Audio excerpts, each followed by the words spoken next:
Creative Katie, Karen Burchell here. It is Index Card Day 2017, and we are in the home stretch. We are almost done. This is card 55, and it's called Dream On. Links to specialized supplies used in this ICAD can be found in the description box for your convenience. Thank you for shopping at my Amazon store. Don't forget to hit subscribe and select the option to be notified of when I upload a new video. So for a while now, I've wanted to create a page or an ICAD with circles.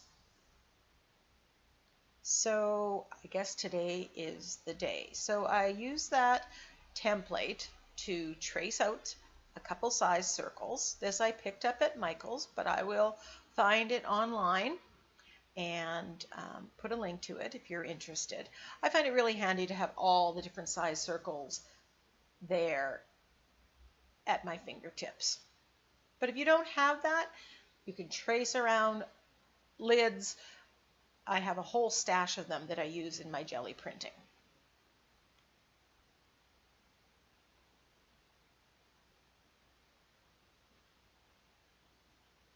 The paper I'm using is a little bit thicker than copy paper, probably twice the thickness of copy paper. I plan on adding a couple mediums to this, so I really didn't want I want the paper to stand up to that. So I decide I'm going to put modeling paste through a stencil onto all the circles, and I'm thinking about 3 patterns.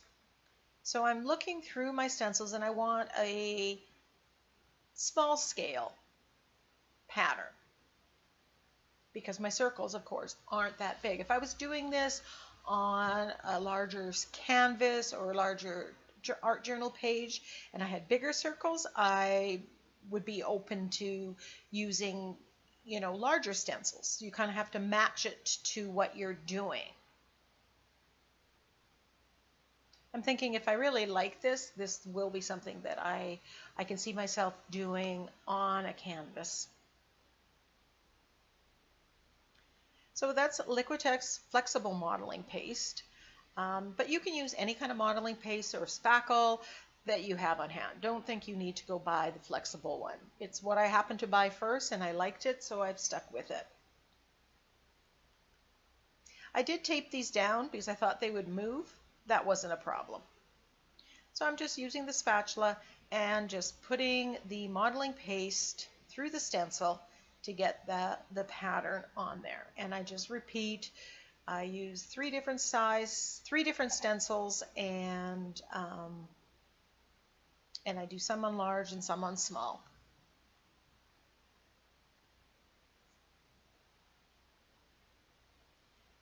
As always, when you use modeling paste, make sure that you clean your stencils ASAP. Don't hesitate. If it dries on there, it can destroy your stencils, and you've spent good hard dollars on those things, so take that precaution.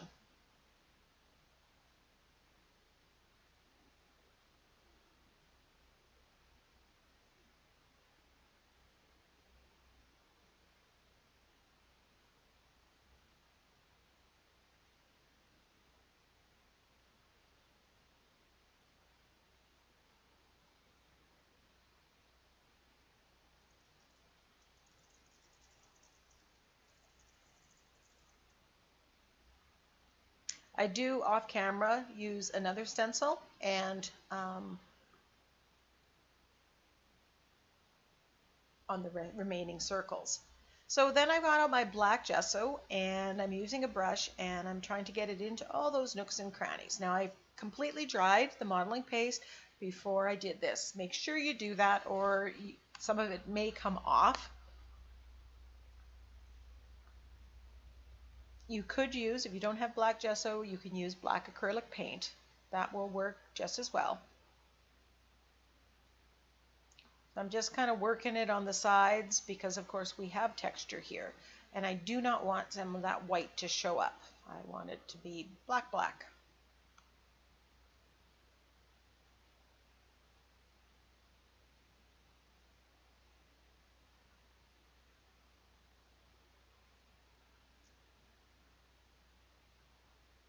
And in my mind, when I started this is about as far as I got as to what I was going to do. So now I had to do a little bit of thinking about exactly what I was going to do. And one of those things was the color.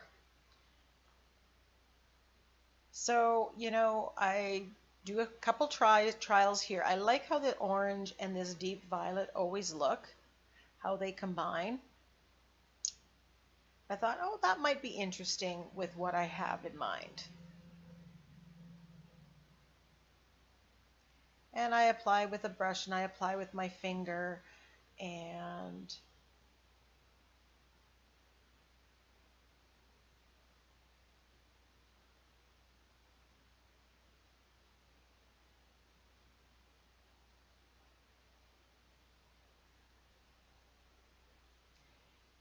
it's kind of getting a bit sticky as I apply, so this is where I put down the brush and I give this a quick dry.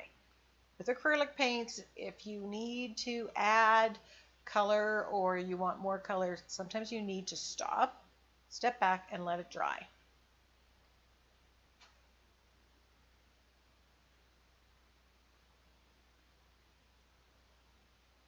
So once it's dry, I'm just adding a little bit more color. I lost a little bit of that orange.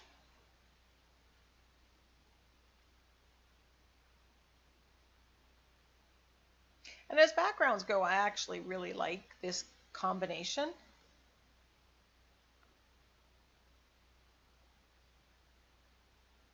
Never in a million years would I have imagined myself putting these colors together, but they totally work from a creative aspect.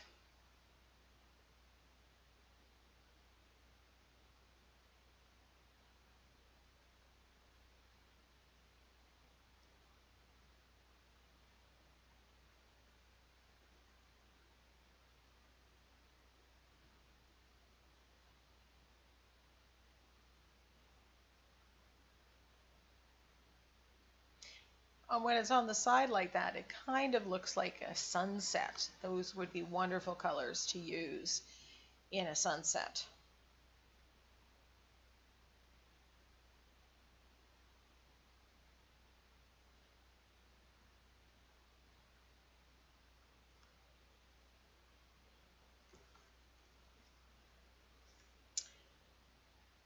So then I'm putting the black circles here and thinking, okay, I'm going to put these on in some kind of fashion.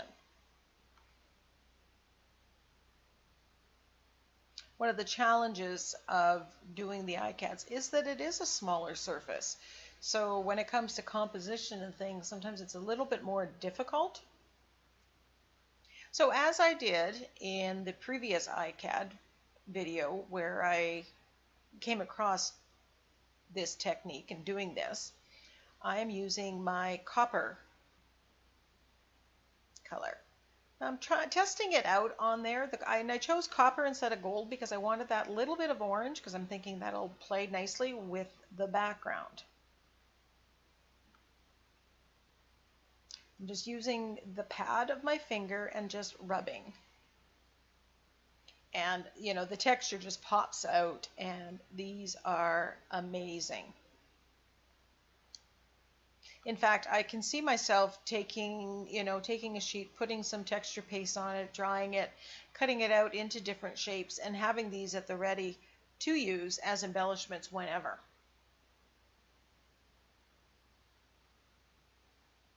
They really look like they are metal pieces. I love how that stencil works. And that was a Tim Holtz stencil, and it was a set of 3, the minis.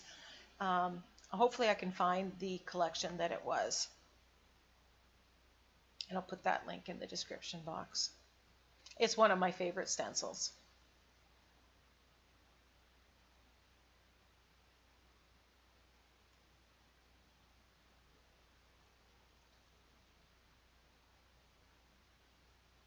If you have Inca Gold or a different kind of metallic paint, use that.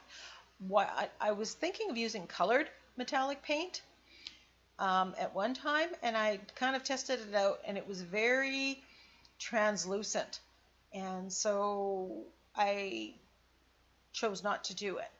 So I'm looking at it and I decide the background is a little too busy. I put the two colors in there because I didn't want it flat with just one color, but with all the pattern and texture on the circles, it just didn't seem to work in my mind. But as I put over a coat of the deep violet, and if you haven't used that color, you absolutely have to try it. It's yum. You can still see some of that orange. And then I decide I'm going to take my script stamp, because it was right there, and stamp into the wet acrylic paint. And you can see where the orange was, you can see some of that in there. It's just another way of adding interest to your plan. So after playing around for way longer than I care to admit, I decided on how I wanted these circles to be, and I'm just gluing them down with gel medium.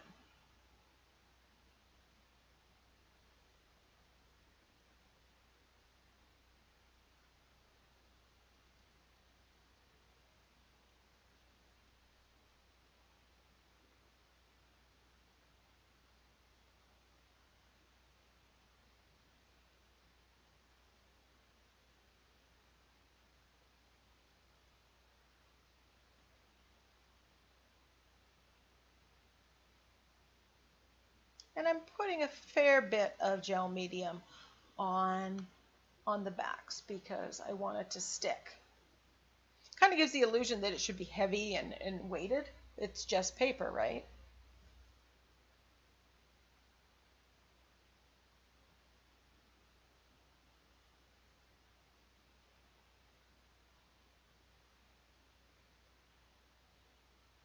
And I try hard to avoid getting the gel medium on top of the circles because I don't want to lose the shine, and it's matte, so it would dull or take away the shimmer.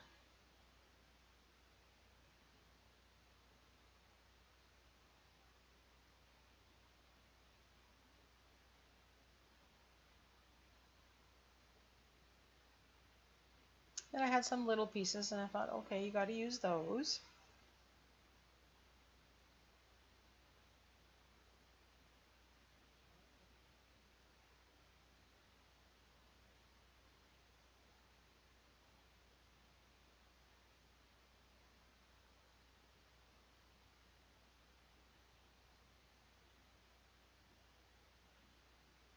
Of course, I need to edge it with black. Just finishes it off.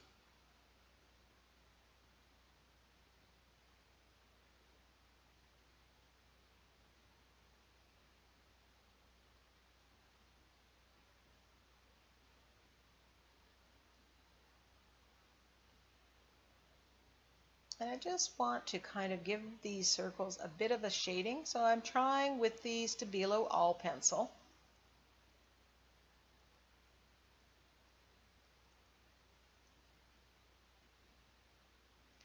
I tried writing on directly, and then in a minute you'll see me, or in a few seconds actually, you'll see me write it, just scribble some on the craft mat and make a pool of it and paint it on with that. And this worked okay, where I went directly to the background.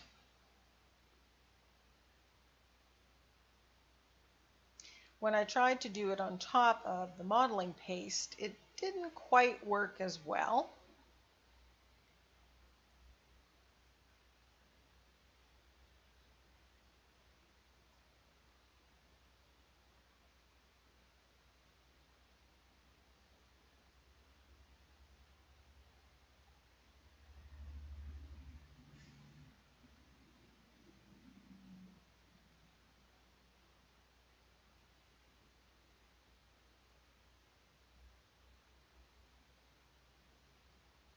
So I decide that I'm going to use some of that black acrylic paint that I have out and do floating on the tops of the circles, just to give them, that little bit of shading. I'm being pretty picky here. You can have, miss this step if you want, but I think it adds a little bit of extra something to it.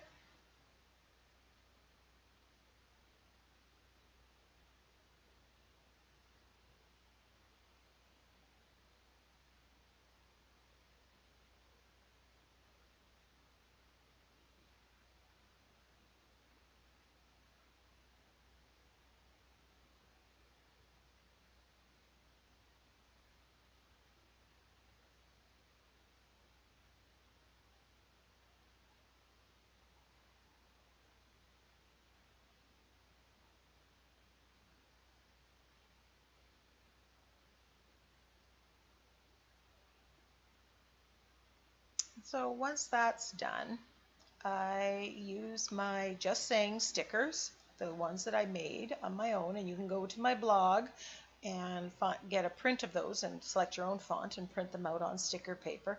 This one I mounted on black because I just felt it needed it.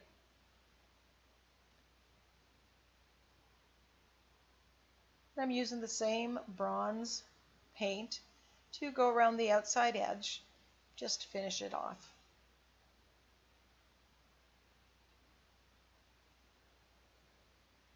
Love the texture, and I totally will be doing this on a canvas with bigger circles or in a different shape. I think this has a lot of potential to add a lot of interest to your page. So I hope you give it a try. You can use metallic paint as I have, or you can use any other color paint. I would guess that if they were opaque, they would work better than if they were more transparent. But trial and error. Thanks for watching. Bye for now.